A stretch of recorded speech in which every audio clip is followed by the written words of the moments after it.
Amados, esse é o nosso 56º encontro e nós estamos no capítulo 18 do Evangelho de João e Jesus já está preso. Jesus sai agora do Getsêmani e vai ser conduzido até a presença de Anás. Vai dar início aqui ao julgamento mais fraudulento da história desse planeta. Um homem vai ser julgado, condenado à morte simplesmente por extremo amor, por extrema coragem e obediência a Deus. Começa aqui então a paixão e o julgamento de Jesus Cristo. As autoridades judaicas já haviam decidido a sentença antes do julgamento. Para eles, Jesus deveria morrer, tinha que morrer. E sobre a alegação de que os romanos poderiam se enfurecer com o povo judeu em função do alvoroço que Jesus estava causando. Então, para que os romanos não viessem em massa e não matassem a população toda, vamos matar Jesus, que aí as coisas voltam ao que era antes. E já haviam decidido matar Jesus para que tudo permanecesse como estava e a Pax Romana fosse mantida. Só pensavam em prender Jesus e o mais interessante que a ideia que eles tinham era prender Jesus, mas depois da Páscoa. Certamente nesse momento aqui eles não pensavam em prender Jesus durante a festa da Páscoa. A cidade está cheia. Homens vieram de todos os rincões da nação judaica até Jerusalém para celebrar a Páscoa. Eles queriam ver agora uma coisa diferente. Havia ali um nazareno fazendo sinais e maravilhas que só o Messias poderia fazer. Eles estavam ali procurando Jesus. A ideia deles era deixar passar a Páscoa, a cidade esvaziasse e voltasse ao normal, para aí sim prender Jesus. Mas a proposta que Judas veio e apresentou para eles foi recusável. Jesus vem na surdina e fala com eles: eu sei onde Jesus vai estar, fora da cidade, vai estar praticamente sozinho, vai estar somente eles e alguns apóstolos, e é a hora certa para vocês prendê-lo, porque ele vai estar totalmente fora, isolado, sozinho. Então eles decidiram: então vamos adiantar o processo. Bom, eles não estavam decidindo e adiantando nada, porque Jesus é o Cordeiro de Deus que tira o pecado do mundo. E o Cordeiro de Deus deve ser imolado durante a festa da Páscoa e não depois da festa da Páscoa. Tudo estava acontecendo de acordo com os propósitos de Deus. Nada foge ao controle do Senhor. Aí eles resolveram então, vamos prender Jesus na quinta-feira à noite. Vamos interrogá-lo durante a madrugada de quinta para sexta-feira. Vamos entregar Jesus aos romanos nas primeiras horas da manhã de sexta-feira, para que ele fosse crucificado ainda na sexta-feira. E aí, Jesus sendo crucificado na sexta, nós, judeus, podemos cumprir a lei e ficar sábados tranquilos. Cumprimos tudo durante a sexta-feira, então no sábado nós temos direito de ficar nosso descanso de acordo com a lei judaica. Aí, no domingo, nós, judeus, celebraremos a Páscoa. Aí no domingo a gente faz a comemoração, a celebração da festa da Páscoa, como tem que ser. Essa é a ideia deles, está tudo montado, o cenário está pronto. Tudo deveria acontecer entre a madrugada de quinta-feira e a manhã de sexta. Mas aí também tem que ser feito tudo quieto, escondido. Para quê? Para não despertar a curiosidade do povo. Lembre-se, o povo está procurando Jesus. Cada um tem seus problemas. E cada um queria trazer seus problemas àquele Messias, àquele Nazareno, com a intenção de ser atendido. Tinha alguma coisa acontecendo. Então o povo não deveria saber, em hipótese nenhuma, que Jesus estava sendo julgado e vai ser crucificado. Tem que ser feito tudo escondido do povo. Tudo tem que ser feito na surdina. Só que Pilatos,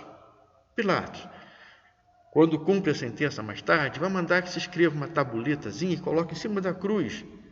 E coloca lá, INRI, que é Jesus Nazarenus Rex Iudaeorum, que em latim significa Jesus Nazareno, Rei dos Judeus. Essa tabuleta vai estar em 3 idiomas: latim, que é o romano, o hebraico, que é do judeu, e o grego são os demais. E aí começa então agora um julgamento fraudulento, um simulacro de justiça, uma aparência de legalidade para uma sentença já estabelecida. É um processo eivado de irregularidades. Eles quebram as próprias leis para poder matar Jesus. Eles quebram as suas próprias leis. Porque pela lei, Jesus não poderia ser interrogado pelo Sinédrio durante a noite.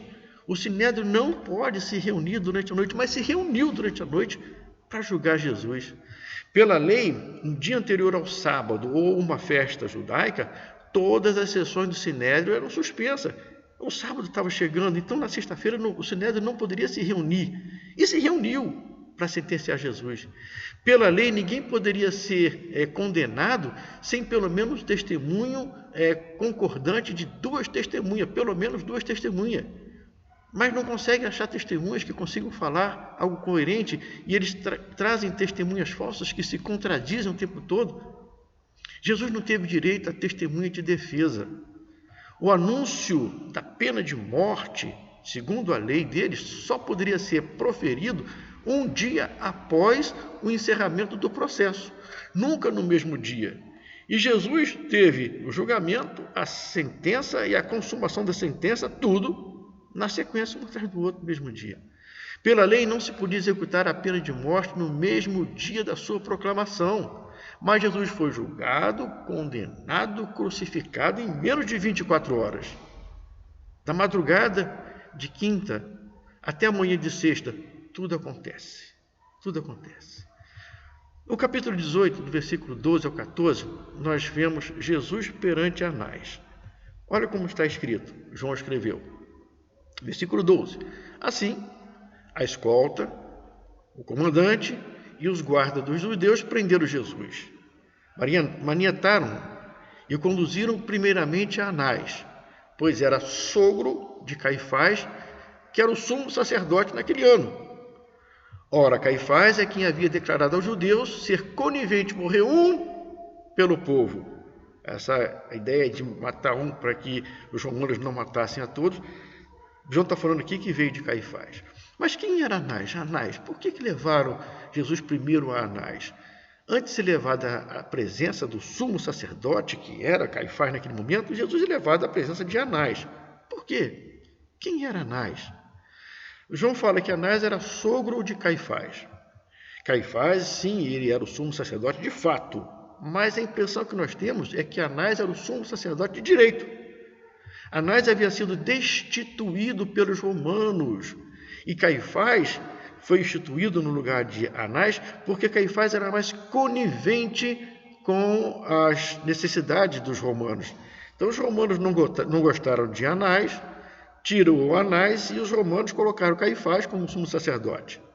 Mas os judeus mesmo, ainda tinham Anás como referência. Anás seria assim como um tipo de sumo sacerdote emérito. E conforme a história, Anás era extremamente rico. Ele era responsável pelo comércio no templo, pelos animais que estavam ali expostos para serem vendidos, para serem imolados dentro do templo, pelo câmbio, pela troca de moeda. Ele seria o responsável por todo esse valor de dinheiro que transitava por ali. Olha, então ele odiava Jesus desde quando Jesus expulsou do templo os vendilhões, os cambistas.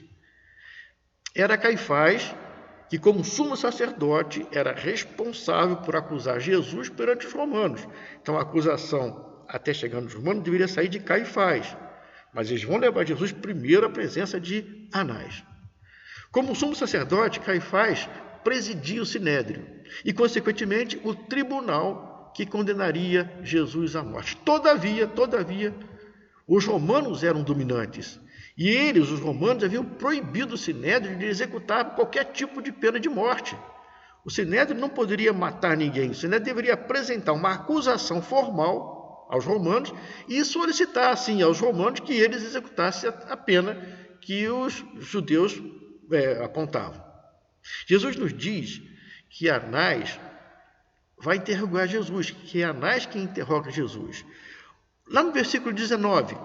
nós vamos ler assim: então o sumo sacerdote, olha só, preste atenção, no versículo 19, João está falando que o sumo sacerdote interrogou Jesus, e esse sumo sacerdote que está interrogando Jesus aqui não é Caifás, é Anás. E João vai mostrar para a gente daqui a pouquinho que é Anás.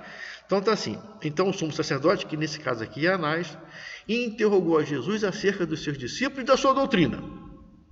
Anás não estava interessado em conhecer a doutrina de Jesus, coisa nenhuma. Longe disso, ele queria sim encontrar algo nas palavras de Jesus que pudesse ser usada contra Jesus na presença dos romanos. Olha só, versículo 20. Declarou-lhe Jesus: eu tenho falado francamente ao mundo, ensinei continuamente tanto nas sinagogas quanto no templo, onde todo judeu se reúne, e nada disse em oculto. Aí Jesus faz uma pergunta: por que me interrogas? Porque o correto no tribunal é questionar as testemunhas e não ao réu. Eles estavam colocando Jesus como réu, mas estavam questionando o réu, não estavam questionando a testemunha. Então Jesus fala: por que me interrogas? Pergunta aos que me ouviram, aos que ouviram o que eu falei, bem sabe eles o que eu disse. Jesus ensinou às claras. Não havia nada de errado nos ensinos de Jesus. O jeito encontrado foi criar, então, falsos testemunhos. Já que não se encontra nada nas palavras de Jesus que pudesse ser usada contra ele mesmo, então vamos usar falso testemunho. Foi o que eles fizeram, mas não estava dando certo. Jesus tinha dito: destruirei esse santuário e o levantarei em 3 dias. Jesus disse isso referindo ao seu próprio corpo, que ele seria entregue à morte, mas depois de 3 dias ressuscitaria. Aí os acusadores vêm e distorcem as palavras de Jesus, e Marcos fala que eles alegam o seguinte, que Jesus tinha dito: eu destruirei este santuário, apontando para o templo, construído por mãos humanas, e em 3 dias edificarei outro, não feito por mãos humanas. Eles pegam as palavras do Senhor Jesus, distorcem as palavras do Senhor Jesus para que possa ter algum gancho, alguma coisa para acusá-lo. Aí Jesus fala: pergunta o que ouviram, vai perguntar a eles o que eu falei, bem sabe eles o que eu disse. Versículo 22, dizendo Jesus isto, um dos guardas que ali estava deu uma bofetada em Jesus, dizendo: é assim que falas ao sumo sacerdote? Replicou-lhe Jesus: se falei mal, dá testemunho do mal. Mas se eu falei bem, por que me feres? Jesus pleiteia sim um julgamento, mas um julgamento justo. Mas eles partem para a violência, eles não têm argumentos. Então já partem logo para a violência, para bofetadas. Jesus queria e merecia ser ouvido e não agredido. Aí 24.